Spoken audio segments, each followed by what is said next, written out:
अहिले केही मानिसहरूले सुधन गुरुङ गृहमन्त्रीको लागि योग्य भएन, ऊ अपरिपक्व भयो, उसमा कुनै विज्ञता छैन भनेर भनेको सुन्दाखेरि मलाई अचम्म लागेर आयो। साथीहरू, म तपाईहरुलाई एउटा प्रश्न सोध्न चाहन्छु। जति बेला देश राज्य विहीनताको अवस्थामा थियो, प्रधानमन्त्री हेलिकप्टर चढेर भागिसकेको थियो, सिंहदरबार जलेको थियो, संसद भवन जलेको थियो, सर्वोच्च अदालत जलेको थियो, देशको सार्वभौमसत्ता कति बेला विदेशीको हातमा जान्छ भन्ने जोखिम थियो, जंगी अड्डामा विदेशी पत्रकारहरू, राजदूत तथा एजेन्टहरूले दिनरात पहरा दिइरहेका थिए, कति बेला सैनिक शासन लागू हुन्छ भन्ने जोखिम थियो। त्यति मात्रै होइन, कति बेला शान्ति सेनाको नाममा विदेशी सेनाहरूले यो देशमा बुट बजार्छन् भन्ने अर्को एउटा ठूलो डर थियो। त्यस्तो असामान्य र विषम परिस्थितिमा एक्लै एउटा सुधन गुरुङले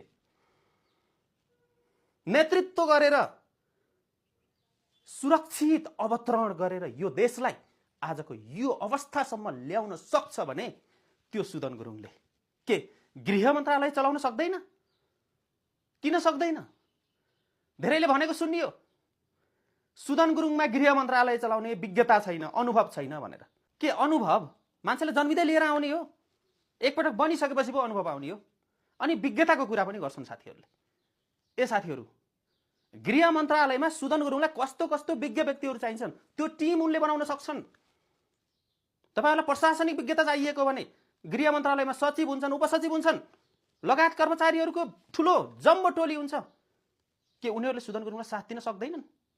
सुधन गुरुङ आफैले पनि त्यस्तो टिम बनाउन सक्छन्।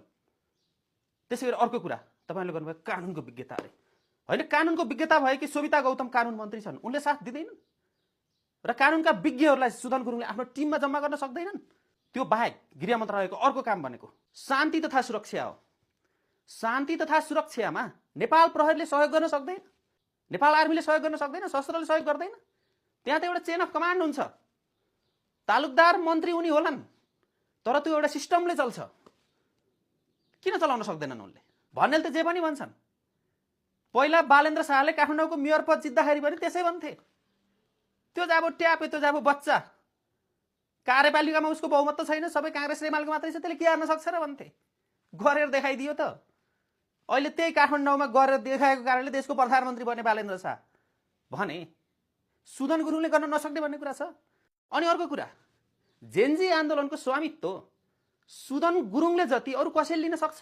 अनि गौरीबहादुर कार्की आयोगले सार्वजनिक गरेको जुन प्रतिवेदन छ त्यसलाई तत्काल कार्यान्वयन गर्न सक्ने व्यक्ति भनेको सुधन गुरुङ हो। के सोच्नु भएको छ तपाईहरुले? अर्कोले सक्ने थिएन होला, तर उनले सक्छन्। त्यति मात्रै होइन, गृहमन्त्री नबन्दाखेरि एउटा